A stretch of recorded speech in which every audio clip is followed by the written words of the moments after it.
ዋው እንኳን ደስ አላችሁ። አብርሽ እንግዲህ የልጅ አባት ሆነዋል።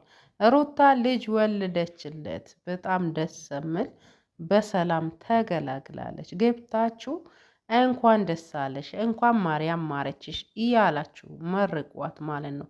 የእሷ ደስታ ማለት የእኛም ደስታ ነው። የሰው ደስታ የምደሰት ካለ ገብቶ እንኳን ደስ አለሽ ማለት ይችላል። መድረኩ ክፍት ነው ማለት ነው። ሰላም ደህና ስጥልኝ። ውድና እየተከበራችሁ የዲቦራ ቤተሰቦች በሙሉ እንዴት ናችሁ? ደህና ናችሁ ወይ? በያላችሁበት ሰላም፣ ፍቅር፣ አንድነት ይብዛላችሁ አልኩ። ዛሬ እንግዲህ ብቅ ብያለሁኝ ማለት ነው። እንደምታዩት የዛሬ ቪዲዮዬ ሩታ እንደወለደች ካልሰማችሁ ያው ላሰማችሁ የሚለውን አክባር ነው ይዤላችሁ ከች ያልኳላችሁ። ቪዲዮ እንዳያችሁ እንግዲህ ሼር ላይክ ያደረጋችሁ ኮሜንት ላይ እንግዲህ አሰባስታችሁ እንድታስቀምጡ በጥሞና እነግራችኋለሁ ማለት ነው። ሩታ እንደወለደች እንግዲህ አሁኑ ከኔ መስማት አለባችሁ። ሩታ ከስንት መከራ ከባሏ ጋር ተጣልታ ተለያይታ ተፋታ ከእንደገና ተታርቃ እንግዲህ አዲስ ህይወት እየቀጠሩ ይገኛሉ ማለት ነው። እንግዲህ ልጅ ወልዳለች። ምን የመሰለ ልጅ ወንድ ልጅ እስከነ ቃጭሉ ነው ጠብ አደረገችው። ያው ልጁን ሲያይ አብርሽም እንግዲህ ደስ አለው። ልጅ አይደል ፍሬ ማግኘት ትልቅ ነገር ስለሆነ አብርሽ በደስታ ነው እዶሷን እንግዲህ ሳም አደረገ ያቀፈው። በጣም ደስታ ወደር ያለው ማለት ነው አብርሽ ማለት ነው። ልጅ የልጅ አባት ሆነዋል። አብርሽ ሰምታችኋል ግን እና የልጅ አባት ሆነዋል። ሩታም እንግዲህ የማሙሽ እናት ሆናለች። እንዲህ ነው እንግዲህ ፍሬ ማግኘት ካገቡ አልቀረ እንደዚህ አግብቶ እንደዚህ መውለድ አልቀረ እንደዚህ ወንድ ልጅ እንግዲህ እስከነ ቃጭሉ መውለድ ነው አይደል? ልጅ መውለድ ፍሬ ማግኘት፣ ፍሬ ደግሞ እግዚአብሔር ሲሰጥ ደስ ይላል፣ ይሻላቸዋል። እኔ የነሱ ትዳር ሳስቦ አንደኛ ጠላት እንዳላቸው አውቃለሁ። አብሬሽን አስጥሎ ሌላ ጠላት ሩታ መሀል ለመግባት ብዙ ሀሳብ አለ ማለት ነው። አገራችን ደግሞ እንደምታዩት ብዙ ነገር እየተደረገ ነው የሚገኘው። ባልና ሚስትን አስጥሎ አንድ ሰው በመሀል ለመግባት ማያደርገው ነገር የለም። እየቆጡኝ የጋጡን ነው በጣም እያደረገ ያለው እና አብሬሽንና በሩታ መሀል በጣም ጠላት አለ። በጣም ይዋደዳሉ፣ በጣም ይፋቀራሉ። በመሀል ላኪን በጣም ጠላት አለ። በጣም የነሱን ትዳር የሚቀና ጠላት እንዳለ ነው እኔ እያወቅኩት ማለት ነው። ስለዚህ ጠላት በመሀላችሁ ስገባ እናንተ እንግዲህ በጸሎት መበርታት፣ ይህ ዘፌን ምናምን ምድራዊ ኑሮ በእርግጥ ያስፈልጋል። ሰው ልጅ ካልሰራ ካለፋ መኖር ስለማይችል፣ ሆኖም አንድ ጎን ያርጋችሁ ወደ ፈጣሪያችሁ መጸለይ አለባችሁ። ቤተክርስቲያን መሄድ አለባችሁ። ስለዚህ ይህን ጠላትን ለማስወገድ ሩታን የመሰለ ልጅ ማምለጥ የለባትም። ምክንያቱም ሩታ ላንተ ብላ ከቤተሰቦቿ ጋር ተጣልታለች። ብዙ ድብድብ ነበረ። እናቷ ጋር ተጣልታ ነበረች። በመሀል እንግዲህ አስቡት ብዙ ውጣ ውረዶቹን አይታ ነው ከአንተ ጋር እየቀጠለች ያለችው። አንተ ደግሞ ያው ማወቅ ሲገባ ከእንደገና እያዙኝ ልቀቁኝ፣ አገር ለቅቄ መጥፋት አለብኝ፣ እዚህ ሀገር መቀጠል የለብኝም፣ ገብቻችን በቃ ተቀደደን፣ እናንተ መቀጠል የለብንም፣ አንቺና እኔ መቀጠል የለብንም እያልክ የምትናገረው እንግዲህ ይሄ ማለት ያው በመሀላችሁ ጠላት አለ። ያም ሆነ አስወግዱ፣ በመሀላችሁ የሚገባ ሰው አለ ማለት ነው። ስለዚህ ሩታም ያው አሁን ልጅ ወልዳለች። ልጅ እስከወለዳችሁ ድረስ ሰብሰብ ብላችሁ የልጅ እናት የልጅ አባት ነን ብላችሁ ቆጠብ ቆፍጠን እያላችሁ መኖር ያለባችሁ ማለት ነው።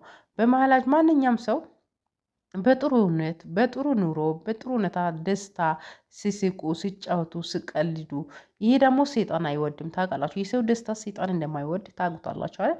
በዛ ላይ ደግሞ ሰውም ይቀናባቸዋል ማለት ነው። ሰው ደግሞ ያው ሴጣን ነው ማለት በሴጣን ነው እንግዲህ ሰውም ጠላት መሆንባችሁና ይሄን ነገር እናንተ መግጸዝ አለባችሁ። ወደ ፈጣራችሁ ዱዓ ጸሎት ማድረግ አለባችሁ። ከእንግዲህ ቆፍጠን ብላችሁ ወለም ዘለም እያላችሁ እንትን ማደ ሳይሆን አሁን ፍሬ አግኝታችኋል። ልጅ ደግሞ ሲያድግ አባት እናት ጋር ሰብሰብ ብሎ ሲያድግ ነው በጣም ደስ የሚል እድገት የሚያድገው ማለት ነው። ስለዚህ እናንተ በመሀላችሁ አንድ ሰው ሳታስገቡ የምሰሙትን ነገርም ወደ ቤት አምጣችሁ ከእንደገና ጥያቄ ማብዛት ከክርክር ጭቅጭቅ ሳይሆን የሰማችሁትን ወደ ኋላ የጣላችሁ ወደፊቱ መሄድ እንጂ ከእንደገና እኬሌ እንደዚህ አለ እንደዚህ ሆነ ከኬሌ ጋር ወጣ ወረደ እያላችሁ ጭቅጭቅ ካመጣችሁ በጣም ከባድ ነው ማለት ነው።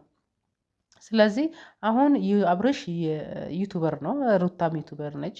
ግን እናንተ ፌመስ ናችሁ። ፌመስ እስከሆናችሁ ድረስ ባዳ አለማስገባት። በተለይ ሴት ልጅ ምቀኛ ነች። ሴት ልጅ በጣም በጣም ምቀኛ ነች እና ሴት ልጅ በእናንተ ትዳር ውስጥ ወይም በእናንተ እንትን ውስጥ መግባት የለበትም። በአሁኑ ሰዓት ወዳጅ የተባለ ጓደኛ እየተባለ የልብ ጓደኛ እየተባለች ሴት ነች ትዳራችሁን የምታፈታ። ስለዚህ እናንተ መቀጠል ያለባችሁ እርስ በራሳችሁ ነው መቀጠል ያለባችሁ። ሰው ማስገባት የለባችሁም። ወንድ ልጅ በሄድበት 10ሩን ሊያገባ ይችላል፣ 10ሩን ጓደኛ ወይም ፍሬንድ ሊይዝ ይችላል። ግን ሴት ልጅ በጣም ትጎዳለች። ፍቅር ነው እና ትጎዳለች አይደል? እንደ በጣም ነው የምትጎዳ። አንደኛውን ደግሞ ልጅ ይዛለች። ልጅ ማለት ልጅ እንደዚህ ወልዳ ደግሞ ከብራሏ እንደዚህ ከሞገጥክባት በጣም ደግሞ ትናደዳል። ልጅም ውርውር አድርጋ ልትሄድ ትችላል። ልጁ በእርግጥ ያድጋል አንዴ ተወልዶ፣ ግን ከአባትነት ተለያይቶ ልጅ ማደግ የለበትም ማለት ነው። ስለዚህ እናንተ ቆፍተን ብላችሁ አሁን የቤታችሁ ቁጭ ብላችሁ ከልጆቻችሁ ጋር ባልና ሚስት ቁጭ ብላችሁ ፌመስ ናችሁ። ማንም ሰው ያይላቸዋል። ይብላለኛ ፌመስ ያልሆን ማለት ነው። ስለዚህ እናንተ ቁጭ ብላችሁ ቤታችሁ ውስጥ እየተጫወታችሁ ቪዲዮ መስራት ትችላላችሁ። ሴት በመሀላችሁ ባይገባ ባይነኝ በራሴ ሀሳብ ማለት ነው። ሴት ማለት ምቀኛ ነች። የሰው ትዳር የምትቀና የሰው ህይወት የምትቀና ምቀኛ ነች ማለት ነው። ስለዚህ ሴት ሴጣን ነች የሚባለው አባባል እውነት ነው እና እውነት ነው። ሴት ልጅ ሴጣን ነች። ሰውን ታወሳውሳለች፣ የሰው ትዳር ታበላሻለች። ሁሉም ሴቶች ማለት አይደለም እና እዚች ጋር ይቅርታ፣ ሁሉም ሴቶ እንግዲህ አጨፋለኩባቸዋል እና ከሴትም ሴት አለች ቆፍጠን ያለች የራሷን የምትፈልግ የሰውን ሳይሆን የራሷን የምትፈልግ ሴቶቹ አሉ ማለት ነው እና ሴት ባታስገቡ ነው የሚሻለው። ቤተሰብ ሆናችሁ እርስ በራሳችሁ ቪዲዮ ቀረጻችሁ ብትተባበሩ ብትሰሩ በጣም ምርጥ ቤተሰብ ታፈራላችሁ ማለት ነው። ስለዚህ አብርሽና ሩታ አሁንም ቆፍጠን በሉ። ወዲህ ዘለም ማለት አብርሽ ደግሞ ያው አለ አይደል ወፈርኩ ማለት ከየት እንደተነሳ ማወቅ አለብህ። ደግሞ ሩታ ከመጣች በኋላ እኮ ነው እንዴ ያንተ ሰብስክራይብም የጨመረ የመጣ ፍቅር ከጀመራችሁ። ምክንያቱም ሩታ እድለኛ ነች። አንተም እኮ አባይ ሚዲያ ላይ አንተም መስክረህላታል እኮ። ምክንያቱም ሩታ ማለት ለእኔ በቃ ቃላት የለኝም፣ ቃላት ያጥረኛል ምናምን እያልክ ስታወራ ነበር። ደግሞ ያ ነገ ተረሳና ከእንደገና ሌላ ቺክ መያዝ፣ ሌላ ፍሬንድ መያዝ፣ ሌላ እንዲህ ማለት ከእሷ በኋላ ሌላ ሴት ጋር መጠጥ ቤት መግባት፣ መጠጣት፣ መብላት በቃ አለ አይደል እንደዚህ ማለት ሴት ልጅ ትቀናለች። ምክንያቱም ሴት ልጅ ማትቀናበት ነገር የለም። ሴት ልጅ ለእሷ ብቻ እንድትሆንና እንድትሆን ብቻ ነው የምትፈልገው። አንዴ ከወደደች ወዳ ነው። ሴት ልጅ እኮ ወዳ ነው ቤተሰቦቿ እናት አባቷን ትታ ወደ ባሏ የምትመጣ መርጣ ነው። ስለዚህ መርጣ ወዳልክ አፍቅራልክ እስከመጣች ድረስ አንተም ሴፍቷን መጠበቅ አለብህ። ማለት ሴት ልጅን ክብር መክበር አለብኝ። ሴፍቷን እንደዛ ነገሮቹን መናገር የለብኝ መንካት የለብህም። ክብር በቃ ሴት ልጅ እንክብካቤ ክብር ነው። በቃ ሴት ልጅን ካከበራችሁ ሴት ልጅ ለባሏ ሟች ነች አለ አይደል ሟች ነች። በቃ ክብር ያስፈልጋታል። የሆነ ቆፍጠን ያለ ባል ትፈልጋለች። ዝምተኛ እንደ እየተንከሳከሰ ከማንም ሴት ጋር ወለም ዘለም እያለ እየወጣ እየገባ ጠጅ ቤት እየገባ እየጠጣ መጠጥ ቤት ቢራ እንደዚህ የሌላ ሴት ጋር ወጥቶ ጠጥቶ የሚመጣው ሴት አትፈልግም። ማንኛውም ወንድ ልጅ የራሷን ራሷ ብቻ እንዲሆን ነው የምትፈልገው። ስለዚህ አሁንም ቢሆን አክብራት፣ ሩታን አክብራት። አሁንም ከሩታ ጋር ከቀጠልክ ብዙ ህይወት ይቀየራል አለ እንዴ ይቀየራል። ስለዚህ ቆፍጠን ይበልና ሩታን ተንከባከባት። አሁን ደግሞ ልጅ ወልዳለሃለች። ልጅ የወለደችው ደግሞ አንተን ስለምትወድ እንጂ አትወልድልህም ነበር፣ ስለምታፈቅረህ ነው። አንድ ሴት ልጅ የምትወልደው ባሏን ስለምትወድ ነው አይደል? ስለምትወድ ነው። ባትወድ ኖሮ ምንም አንድ ነገር ልጅ አይደለም ምንም ከሱ ጋር መኖር ራሱ ምክንያቱም ጥቅመኛ አላት። ጥቅሟን ተጠቅማ መሄድ ትችላለች አይደል? አስመሳይ መስላሃን ተቀብላ መሄድ ትችላለች። ስለዚህ አንድ ሴት ልጅ ከወደደች ባሏ ልጅ ትወድለታለች ማለት ነው። አለበዛ ካልወደደች ደግሞ ልጅ አትወልድለት ማለት ነው። እንደዛ ነው። ስለዚህ ሩታ ማለት አንተን ስለምትወድና ስለምታፈቅር ነው ልጅ የወለደችለት። ስለዚህ አንተ ደግሞ ለእሷ መኖር አለብኝ። እንክብካቤ ምን ላምጣልሽ፣ ምን ላገዝሽ፣ አጥቤ ማገዛት ሁሉም ነገር አለ አይደል? እንደዚህ መንከባከብ አለ። አሁን እኔ ወንድ ነኝ ቤት ገብቼ አልሰራም፣ እኔ ወንድ ነኝ የሽንት ጨርቅ አላጥብም ምናምን የሚባለው ነገር አይሰራም። ዘንድሮ አንዳንድ ትዳር ጥሩ ጥሩ ባላት ስላለ ሽንት ጨርቅም ማጠብ ዳይፐርም ቀይር ምን ችግር አለው አይደል እንዴ? ምንም ችግር የለም። ምንም ነውርነት የለም። ሰርቶ ማገዝ ሚስትን ቤተሰብ መንከባከብ ነውርነት የለም። እዚህ ጋር መታዘዝ ፍቅር ነው። በቃ ተባብሮ መኖር የሚባለው ነገር ስላለ ነው። ስለዚህ ተንከባከብ ሚስትህን፣ ሩታን ተንከባከብላት። ለወደፊትም ጥሩ እንጀራ እንዲገጥምልህ፣ ጥሩ ህይወት እንዲኖርልህ፣ ለልጆችም ጥሩ ነገር እንዲኖርልህ መቀጠል ነው አለብህ። ከእሷ ጋር ተንከባከቡ። እሱ ብቻ ሳይሆን ማንኛውም ወንዶች ለሚስቶቻችሁ ታዘዙ ማለት ነው። ፍቅር ስጡ። ፍቅር ከሰጦች ሴቶቹ ደግሞ ሟች ናቸው ለእናንተ ማለት ነው። ማያደርጉት ነገር ማይታዘዙት ነገር የለም። በምትፈልጉበት ሰዓት ይታዘዙላቸዋል ማለት ነው።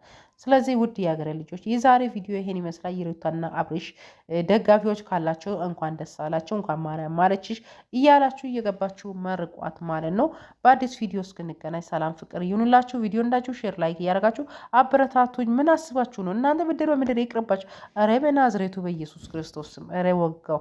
እውነት ለመናገር ብድር በምድር የምትፈልጉት እኛ ሀበሾች ማለት ነው በጣም ትገርማላችሁ። ስለዚህ እኛ ኢትዮጵያን ያለን ኔትወርክ ደግሞ ያስቸግረናል። እባካችሁ ታው እናንተም ኢትዮጵያ ስትገቡ ታዩታላችሁ። ሁላችሁም እየዘራችሁትን ነው የምታጭዱት ማለት ነው። ስለዚህ ሰብስክራይብ አድርጉ። ዛሬ ያደረጋችሁት ነገ ደግሞ እግዚአብሔር ነው የሚረዳችሁ ማለት ነው። ስለዚህ ውድ የሀገሬ ልጆች ሼር ላይክ አድርጉ። ብድር በምድር አትፈልጉ። ብድር በምድር እግዚአብሔር ነው የሚሰጡት፣ ሰው አይሰጥም። ስለዚህ ፈጣሪም ከተተማመናችሁ ፈጣሪ ይሰጣቸዋል። ከሰው አትጠብቁ። እሺ ውዶችዬ፣ ባይ ባይ። በአዲስ ቪዲዮ እስክንገናኝ ሰላማችሁ ይብዛልኝ።